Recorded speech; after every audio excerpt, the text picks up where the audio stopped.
मशरक़ वस्ता में कशीदगी ने पाकिस्तान के साथ आलमी मईशत पर भी मजीद दबाव डाला है और तेल की कीमतें 100 से $110 फी बैरल तक पहुंची हैं, जिससे पाकिस्तान के इंपोर्ट बिल में $4.3 बिलियन का इजाफा हो चुका है। पाकिस्तान सालाना तकरीबन $10.7 अरब का तेल इंपोर्ट करता है और उसमें से $3 से $4 अरब का मजीद इजाफा महंगाई का नया तूफान भी ला सकता है।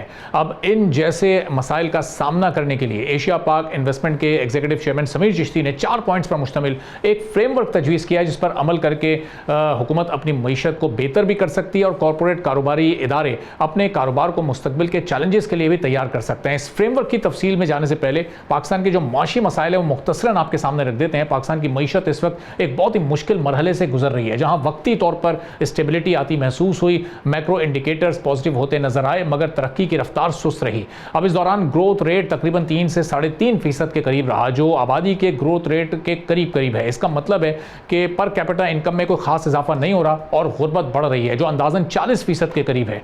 महंगाई अगरचे पहले से कम हुई, लेकिन खुराक और बिजली की कीमतें अब भी ज्यादा हैं, जिससे इंडस्ट्रियल प्रोडक्शन में कमी हुई है। साथ ही इंटरनेशनल डिमांड में भी कमी देखी गई है। इस मसले को मजीद पेचीदा एनर्जी सेक्टर का सर्कुलर डेट बनाता है, जो 2.6 खरब रुपए से तजावुज कर चुका है, जबकि कैपेसिटी पेमेंट्स 2.8 खरब रुपए से ज्यादा है, जो मईशत पर एक बड़ा बोझ है। पाकिस्तान इस वक्त $7 अरब के IMF प्रोग्राम के तहत काम कर रहा है, जिसकी शराइत में टैक्स रिफॉर्म्स के साथ सब्सिडी में कमी और एनर्जी रेट्स में इजाफा शामिल है। इकदाम से फाइनेंशियल डेफिसिट कम होगा, मगर इसका बोझ आम आवाम पर पड़ रहा है। महंगाई में इजाफा 7% या इससे भी ज्यादा हो सकता है, जबकि फ्यूल महंगा होने से ट्रांसपोर्ट और अशिया ज़रूरिया की कीमतें भी बढ़ती हैं। फिर इसके साथ साथ रेमिटेंसेज में भी इन मौजूदा हालात में कमी का खतरा मौजूद है, जहां 10 से 15% कम यानी $3 से $4 अरब कम हो सकते हैं।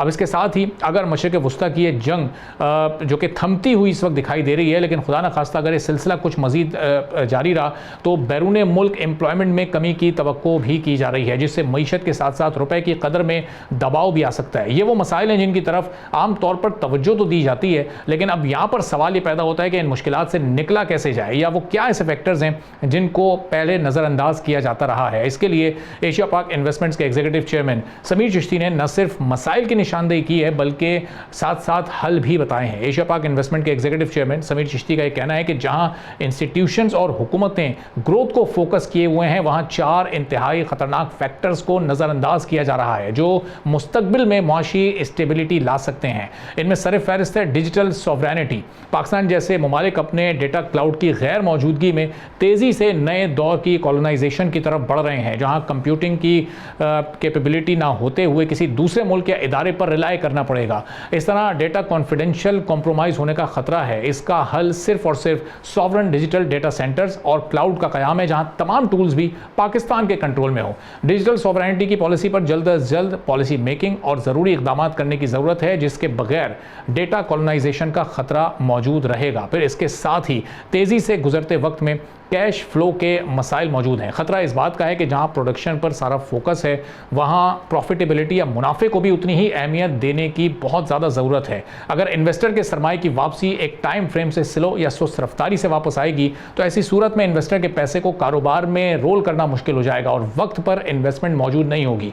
इस तरह एक ख़ास टाइम फ्रेम में प्रॉफिट की वापसी नहीं हो रही है, तो मुल्क की मईशत या किसी भी इदारे की जो उसका कारोबार है उसके लिए ख़तरा मौजूद रहता है, जिस पर फोकस करके स्ट्रेटजी को तब्दील करना ज़रूरी है, ताकि इन्वेस्टमेंट प्रॉफिट के साथ सही वक्त पर वापस आ सके और कारोबार या मुल्क की मईशत सस्टेनेबल हो सके। इसके अलावा एशिया पाक इन्वेस्टमेंट के एग्जीक्यूटिव चेयरमैन समीर चिश्ती का यह भी कहना है कि मईशत में एक ऐसे सॉफ्ट एसेट पर रिलाय करना बहुत खतरनाक है जहाँ कोई फिजिकल स्ट्रक्चर मौजूद ना हो। सॉफ्ट डिजिटल एसेट्स किसी क्राइसिस की सूरत में फिजिकली स्ट्रक्चर ना होने की वजह से सस्टेन नहीं कर सकते और कोलैप्स कर जाते हैं। इसलिए ज़रूरी है कि सॉफ्ट एसेट्स के साथ मजबूत फिजिकल स्ट्रक्चर भी मौजूद हो, जो एक स्टेबल कारोबार की जमानत दे सके, जैसे कि एक मजबूत बोर्ड ऑफ डायरेक्टर्स का पैनल या रियल एस्टेट एसेट्स या फिर कंपनी की पब्लिक लिस्टिंग।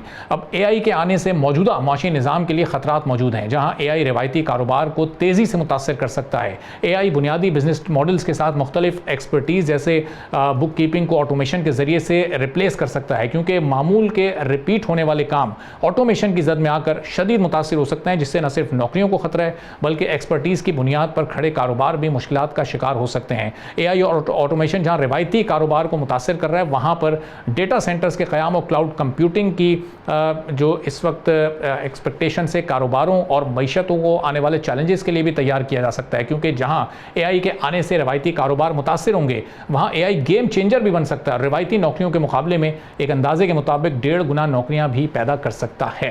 अब ये वो तमाम जो अगर उठाए जाएं तो जो नॉर्मल हालात हैं उनमें भी बेहतरी लाई जा सकती है, और इन हंगामी हालात में अब कैसे पाकिस्तान को इस क्राइसिस से निकलना है।